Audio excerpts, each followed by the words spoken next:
Now, according to the United Nations, millions of women, men and children around the world become victims of human trafficking each year. South Africa is not immune to this.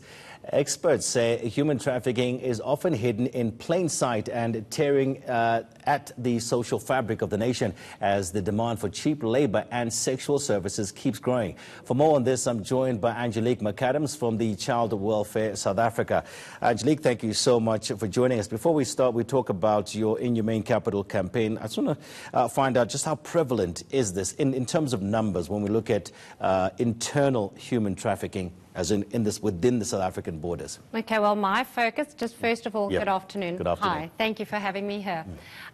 In the part that I work in is with child welfare. Yes. So my focus is really on child protection as an organisation. That is what child welfare does. We are the largest child protection organisation in the country as a non-profit organisation. So we work with vulnerable, abused, abandoned children, and one of the biggest things that I have come across during working with children is the child trafficking component. Where one within every 4 children is actually currently being reported or not reported, actually, because a lot of people don't report these things. You know, it's like rape, it's like, you know, all these kinds of abuses, which we want them to report. But 1 in every 4 children are now being trafficked, regardless of their shape, size, design, height, and, you know, largely focused on your younger, you know, the 4 to 5-year-olds, and then going into the teens as well, because they are so easy to be influenced in becoming sex slaves and actually... But you're saying 4 to 5-year-olds. I mean, that kid knows nothing. That's almost a burden to whomever it is that, dare I say it, the end receiver. Well, they're the best to the children to start grooming, because remember, at the end of the day, why do you actually do child trafficking? Why do you want that child? You want that child because it's a commodity for you. So they either get sold inside the country, and then they start moving the children outside of the country over the borders and start selling and sell the children into harems or, you know, kind of bordellos and so on, and start, you know, giving them drugs, making sure that they are starting to be groomed into becoming sex slave. I mean, pedophilia is a big thing at the moment. Thank goodness we are starting to come out with all these pedophiles and horrid people that are abusing children, that are actually raping young little kids. And that is what happens. And that literally happens like that. Now, from an education point of view, what are you guys doing to educate some of the, you know, just let people know that this can happen to your child out there? That is the reason why I started with the In-Humane Capital, and that is really to say what commodity do you have over your child? Every child that, I mean, what value do you put on your child's head?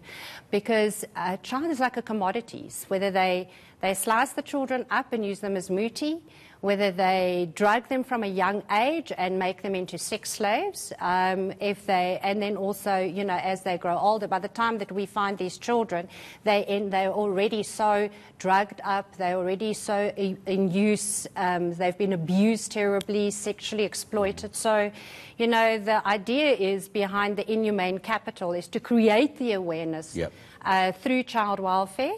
Gauteng has started this campaign, and then to try and assist people that are out there that have got children is what we started with, what I've got on my arm at the moment. Yes, explain that to us. It is a band, and on the band, it's called Child Welfare Ice Tags, so it's CWSA Ice Tags, all right? It's a durable band that has got on there an ice tag with a number, so the moment that, and there's a membership number. So when you purchase your ice tag, you get a membership number that is linked, your child is linked to you. All right, and you immediately, when you find a child that's got the ice tag band on it, you can phone in the number, and that they will put you in touch with or they will phone the parents. Okay, so if you find a band lying on the floor, you can immediately dial that. Maybe number. Hold still. They were trying to get your band there for us there, and that's what the band looks like, and all the details are on it. Can you see it? Right there. Yes, they can see it. Perfect. All right. Okay, now, so people can get in touch on that particular number, a website as well, if they want to maybe get one of those and register as well? Yes, they can do that. And then what we have as the backup as well is an application. So you've got a cell phone application called SASOS that parents can also have, or any person can have, which you actually literally put a drop. There's on the SASOS, there's the Child Welfare iStag logo. Yep. You push that button and it alerts all the necessary authorities that a child has just been abducted. Okay, so that's the Inhumane Capital campaign. Yes. We were just talking just off camera about something that really bothered me. The fact that, and we've seen this, in many documentaries on the news where some parents fail to actually get their kids, or not even aware that their kids should actually have birth certificates, which makes it even more difficult to find a child who doesn't exist in terms of officially exist, isn't it? That is another issue that we have. A very big issue is, like I said to you just before we started, is the parents don't register their children at birth. Okay. We also have an influx of people that are from other countries that are in South Africa at the moment. They are too afraid to go and register their children because they don't have IDs themselves. So they're not legally here. But by the time that we need to start schooling these kids, they have to have a birth certificate. Yes. So then the issues start with now, where's the mom, where's the dad? The moms are usually there, but they don't want to know the dad. But you have to do these, register the children so that they can go to school. That is one of the problems and one of the biggest issues that we have as child welfare because of parents not registering their children. Yeah. So that is also a big plight from our side, is that parents, the moment their child comes out, back in the day, there used to be a service at all the hospitals where they would go around and register children as they are birthed. Okay, that is no longer that I know of that is in the hospitals anymore. But that used to happen. So they would come in and take the children. By the time the mom is released from the hospital after birth, they have their birth certificate of the child. Yes. So immediately. So that is a service we would like to have back as well.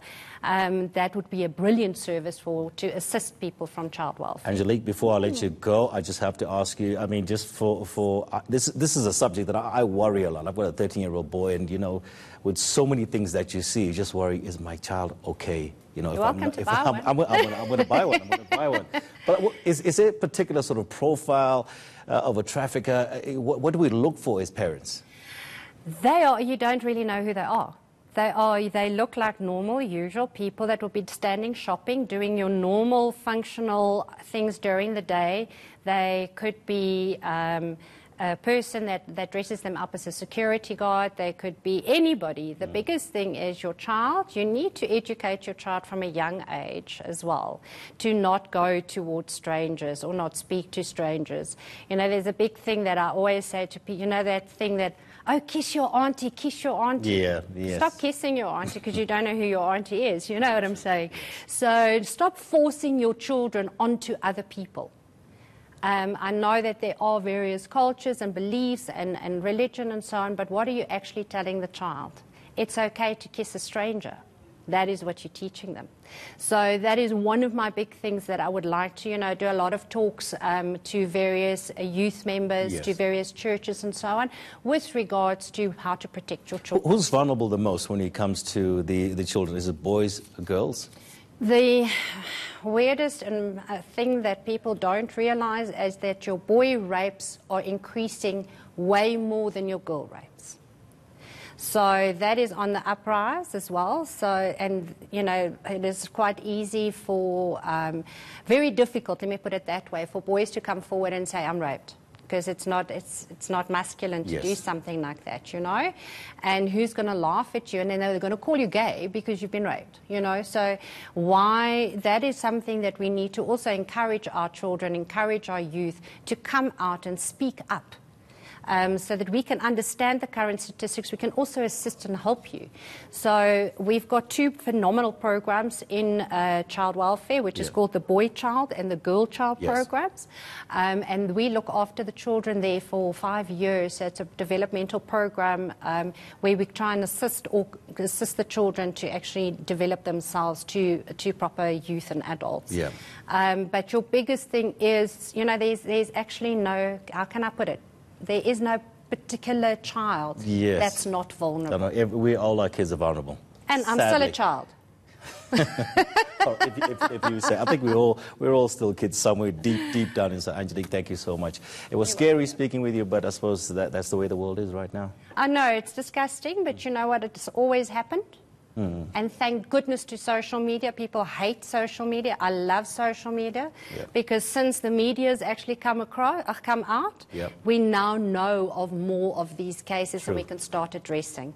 Before it was hidden behind the what do you call it, the scenes. Behind the and doors. now we can do it now. Very true. That's a very good point. Angelique McAdams from the Child Welfare South Africa, thank you so much. And your campaign is called Inhumane Capital. Inhumane Capital, yes. All right, fantastic. Thank you.